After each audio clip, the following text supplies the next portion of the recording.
छत्तीसगढ़ के आदिवासी संभाग बस्तर और सरगुजा में 86% सीट पर भाजपा ने जीत हासिल की है, जबकि 2018 के चुनाव में सरगुजा के 14 सीटों में से एक भी सीट बीजेपी जीत नहीं सकी थी और बस्तर के 12 में से सिर्फ एक सीट उनके खाते में आई थी।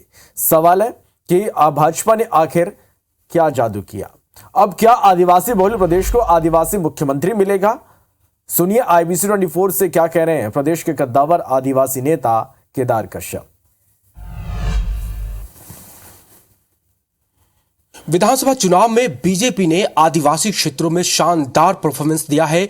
बस्तर संभाग की 12 सीटों में से 8 सीटें बीजेपी जीती है और सरगुजा की 14 सीटें बीजेपी के खाते में आई है। तो ऐसा क्या हुआ है जो आदिवासी अंचलों में बीजेपी का जादू चला है? इस मुद्दे पर बातचीत करने के लिए हमारे साथ आदिवासी कद्दावर नेता और पूर्व मंत्री रहे विधायक हैं केदार कश्यप जी हमारे साथ हैं। तो सबसे पहले तो सर आपको बहुत बहुत बधाई बड़ी जीत की। बहुत बहुत धन्यवाद। और हम पूरे छत्तीसगढ़ के और यहाँ की जनता का और विशेष तौर पे हमारे भारतीय जनता पार्टी के कार्यकर्ताओं का और हमारे शीर्ष नेतृत्व हमारे देश के यशस्वी प्रधानमंत्री माननीय नरेंद्र मोदी जी का और हमारे माननीय प्रभारी ओम माथुर जी, मनसुख मांडविया जी, नितिन नवीन जी, जिन्होंने लगातार हमारे कार्यकर्ताओं का उत्साह का वर्धन किया और जीत के प्रति अग्रसित किया, उनका विशेष तौर पर धन्यवाद ज्ञापित करते हैं।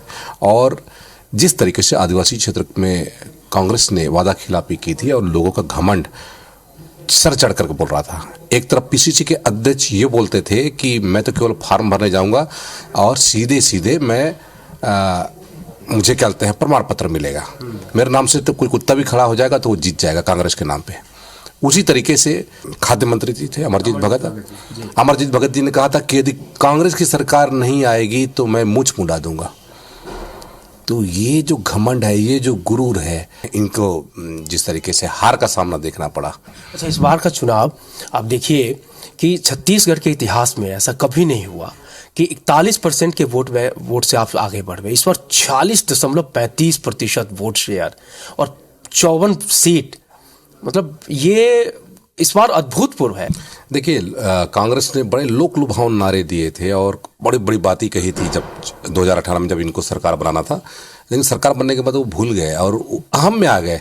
इतनी सीटें मिली कि उसके बाद अहम में आ गए और अहम में आकर के उन्होंने जनता को बिल्कुल नकारने की कोशिश की। सबक भी है, सबक है। और हम लोगों के लिए भी सबक है कि हम भारतीय जनता पार्टी की सरकार बनी है तो हम लोग भी विनम्रता के साथ में और बड़े अच्छे तरीके के साथ में लोगों के लोक हित में काम करें। ये हम लोग के लिए भी एक बड़ी चुनौती है।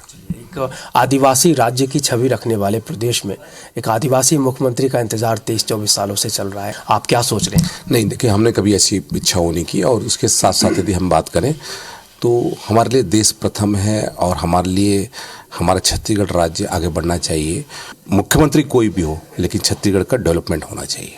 तो ये है केदार कश्यप जी, आदिवासी नेता है, बड़े मुखर हैं और उन्होंने कहा कि एक कार्यकर्ता के तौर पे वो पार्टी के सभी निर्देश को मानेंगे। बीजेपी सभी वर्गों को लेकर के, सभी समुदाय को लेकर के सोचती है और अगर आदिवासी मुख्यमंत्री की बात होती है तो ये शीर्ष स्तर की बात है। फिलहाल वो प्रदेश के विकास के लिए और क्षेत्र की जनता के विकास के बारे में सोच रहे हैं। कैमरा पर्सन लखन शर्मा के साथ राजेश राज, IBC 24 रायपुर।